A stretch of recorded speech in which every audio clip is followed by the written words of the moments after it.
Hey, baseball fans, I'm Buster Olney, and on the latest Baseball Tonight podcast, we put a ribbon on the Chicago Cubs championship, and Jason Stark and Jerry Krasnick look ahead to what's going to be a very active offseason. You're listening to the First and Last podcast with Robin Lundberg and Mike Golic Jr. Analysis or overreaction? And this is where we read a statement from the weekend action to determine whether said statement is lucid analysis or wild overreaction. Keith, go ahead. Aaron Rodgers has this to say after the Packers lost to the Colts. I hope the guys would say that I bring it every week. I mean, I love this game, and I bring the energy. I'm not a rah-rah guy, but I'm a focused, enthusiastic player, and I don't know what the lack of juice was. I mean, you kind of felt it over the entire sideline. We didn't have the same kind of enthusiasm and encouragement that we had the previous 2 weeks. So we got to look deep in the mirror there, because that's just not acceptable. And Aaron Rodgers is not all what he's cracked up to be. I'd go overreaction on that Overreaction. one. I feel like that's been a lot of the conversation. Talk about storylines this season is what's quote-unquote wrong with Aaron Rodgers. And I wouldn't say, especially going as far as say he's not always cracked up to be. This guy is still one of the better quarterbacks in the National Football League.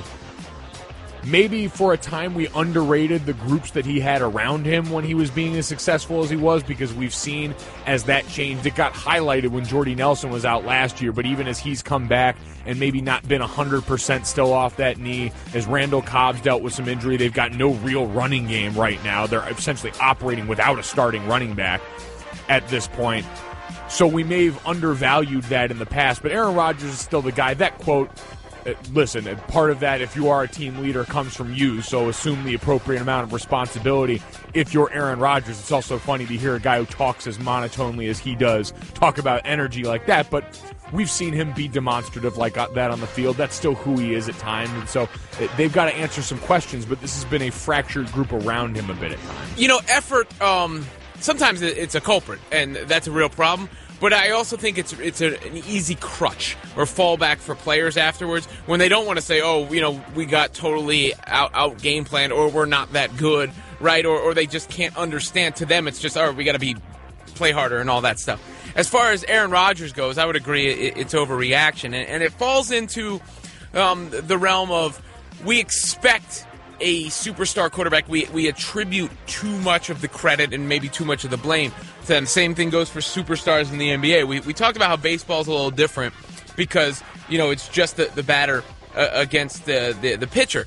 In basketball, especially nowadays, I think, you can't rely on one guy to do things. Anthony Davis is basically a superstar playing at a superstar level, and the Pelicans might be the worst team in the NBA with him on the team.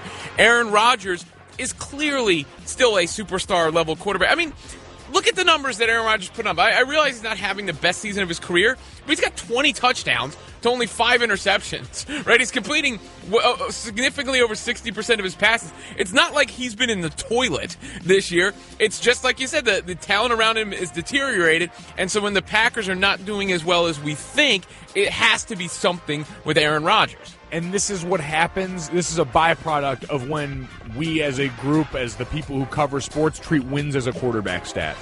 Once you start doing that, this is when the conversations become. Yeah, well, I looked at, we're talking about the Dak Prescott, Tony Romo. One of the notes, as far as rookie guys, or I think players who have gone on a winning streak of that length, it was funny. One was like Ben Roethlisberger. It's like, oh, that's a good comparison for Dak Prescott. And the other was Kyle Orton. So it does show you have to actually look at what the player himself is doing beyond just what the team is doing. Yes, exactly. Seeing the full context of the situation is always important. It's the 7th straight win for Dallas, making Dak Prescott the 3rd rookie QB since the 1970 merger to win at least 7 consecutive starts, the others being Ben Roethlisberger and Kyle Orton.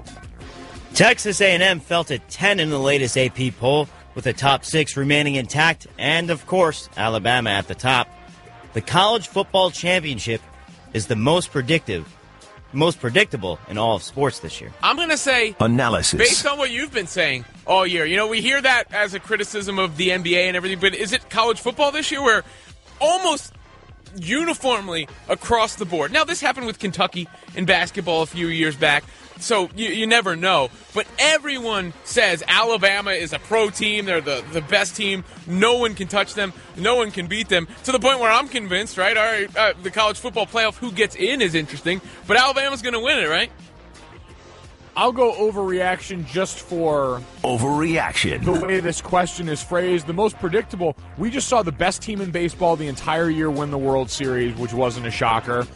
We talked about in the NBA leading up to this series that people have predicted only 2 teams, really, anyone giving a chance to win in the finals. Though the Warriors are making that a little shakier for people now. Exactly. But my point is there's always a chance. We've got juggernauts in a lot of these sports, and maybe I'd say, the Patriots in the NFL right now would be the other example of that.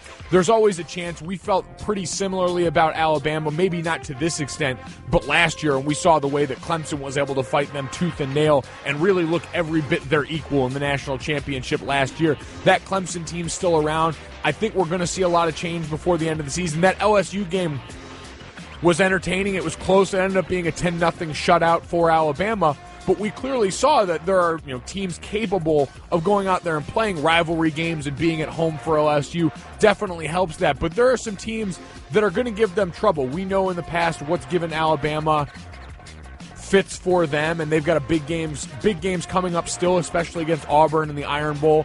I don't think it's a guarantee, but boy, oh boy, it looks pretty close. Mark Cuban revoked a couple ESPN writers' credentials because apparently he's upset that ESPN no longer has a full-time reporter. Those reporters should thank him because, come on, who really wants to watch the Mavs this year anyway?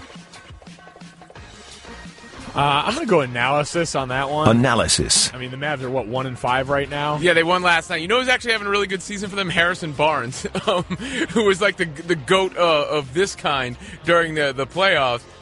But now Warriors fans are reminiscing, going, he is I am the greatest. The greatest of all time GOAT the other way. Yeah, I did see you pull the retweet your old tweet move last night. First time I've ever done that, I think. Other than when I'm plugging the podcast. Yeah, of course. It was well timed and it was correct there. But listen, from that sense, of course, nobody wants to watch the Mavs right now. There's no storyline there. No one really cares. But this is Mark Cuban being out in the open, which is something we became accustomed to see. Whether he was driving around, who was it? Hometown. DeAndre Jordan. Yeah, whether he's driving around looking for DeAndre Jordan, or just generally, this is a product of what happens when you are probably the smartest guy in the room and you know it, and it usually comes out like this. It seems a touch petty, especially 6 games in the season, to be pulling a move like that to make yourself relevant. So I would go analysis on this one. Look, Mark Cuban's an entertaining dude. He's obviously a smart dude. He got a lot of credit, maybe rightfully so, for his comments about the NFL looking prescient a few years back. But in this case, he's being a gigantic baby. I don't care how smart you are, how many millions of billions of dollars you have. Come on. Taking your ball and going home and telling these people they can't have credentials because your stupid Mavericks don't have the full-time coverage. I mean, the Mavericks are not a relevant team in the sense of if everything works out well for them, maybe they could compete for the 8th seed again in the Western Conference, but it sure don't look like it. They're not good. Why would ESPN assign a full-time person to cover the Dallas Mavericks this year when the only team right now in the Western Conference worse than them is the Pelicans? The only team in the Eastern Conference worse than them is the Philadelphia 76ers. You're listening to the First and Last Podcast with Robin Lundberg and Mike Golic Jr.